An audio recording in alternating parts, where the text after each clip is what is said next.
Did any strangers enter the club in the afternoon? No one escapes my eye, Mr. Holmes. After the late post, a few guests arrived and left, all perfectly respectable gentlemen. I'm sure they were, Forbes. Were any of them carrying a valise or a large package, anything of that sort? Certainly not. The Diogenes don't cater to commercial travellers. I send them packing.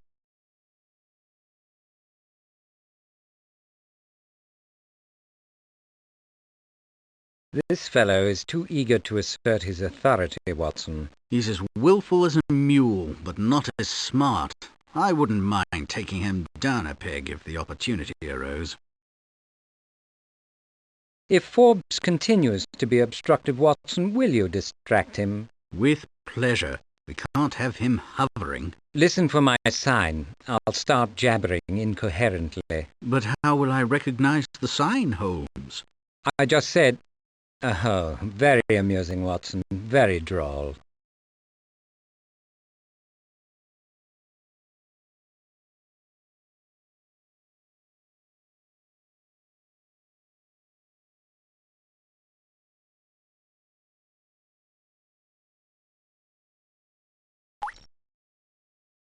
Forbes truly is an intractable dunce, Watson. Be prepared for a signal. With pleasure, Holmes. But please don't be premature. Make certain you have cause. I can't occupy him forever. So much of the floor is enshrouded, Watson. Ideas? How did the books and papers come to cover the room? Not the direction I was headed, but good deduction. I should like to sift through the debris.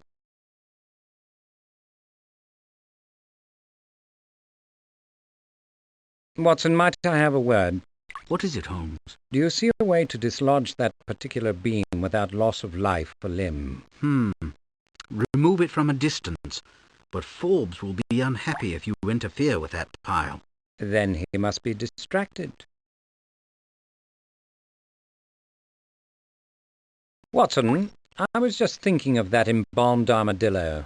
Do tell, Holmes. The military implications are momentous.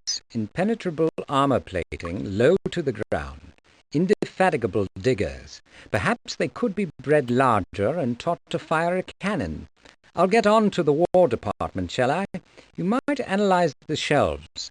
Was the destruction of the book selective or random, based on Babbage's principle of non-discriminating violent action? As you say, Holmes.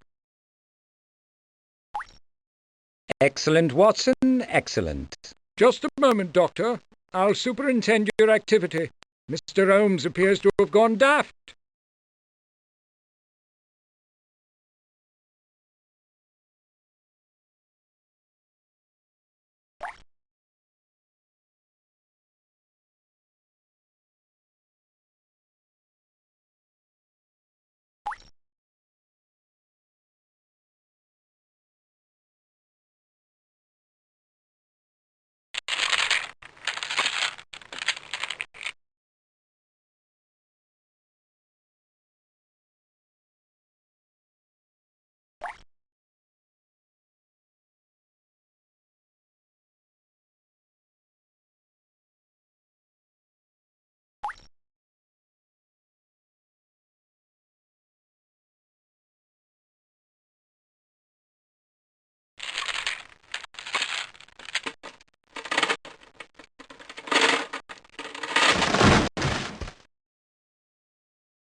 Here's the little darling.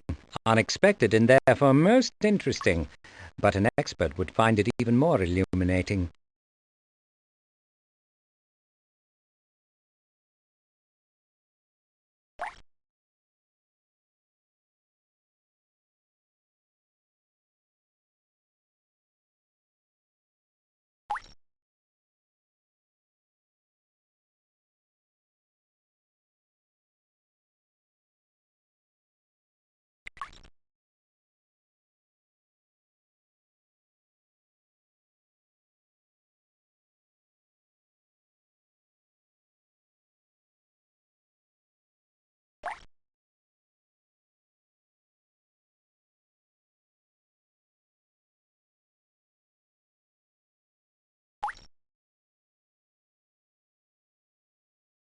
I believe we exhausted the possibilities of this location, Watson.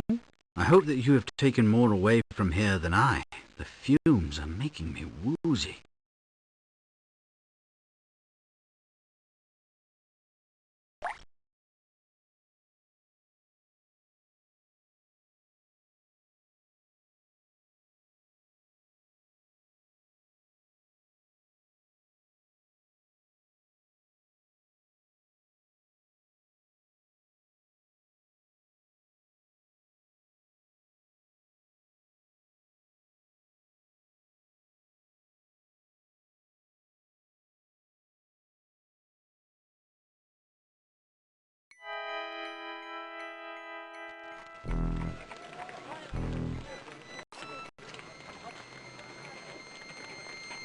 I hope you're satisfied. You'd be the last to know, Forbes.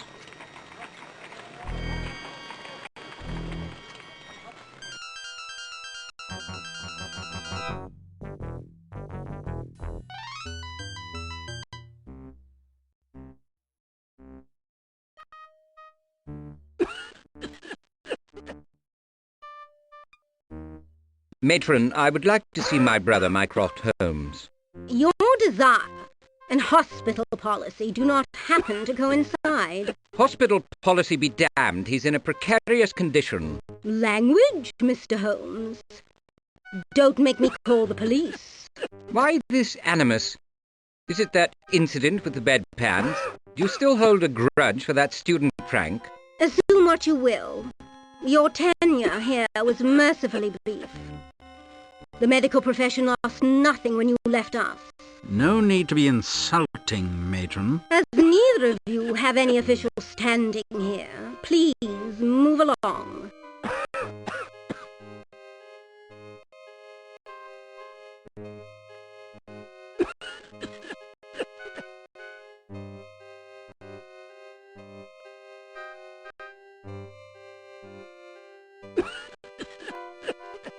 You'll note I'm authorized to investigate matters relating to the Diogenes explosion.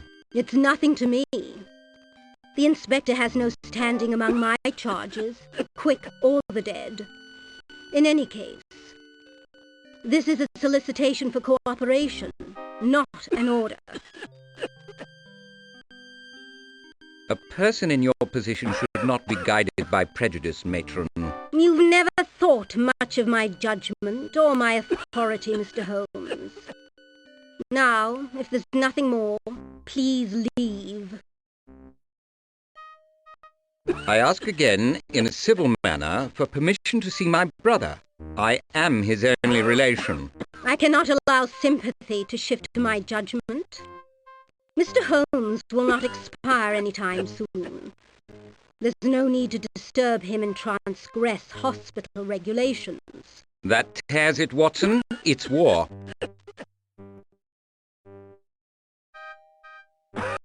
Is change forbidden at Bart's? So it would seem. I feel transported back in time. Indeed, to the Dark Ages or some similarly dismal and repressive era. No. To my days as a staff surgeon. Perhaps to the heyday of the Inquisition. A single glimpse of Matron the Merciless recalled a legion of disagreeable memories. I'd like to throttle the desiccated old bat. Render a valuable public service, but I doubt you would make the Queen's honours list for your trouble. How did you bypass this impediment? Via the morgue. It's the only convenient way to enter and avoid a night in the Bow Street lockup.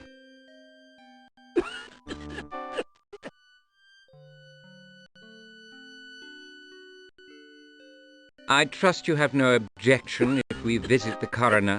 You trust in vain. Dr. Watson has recently pestered him. I can't think of any reason why you should do the same.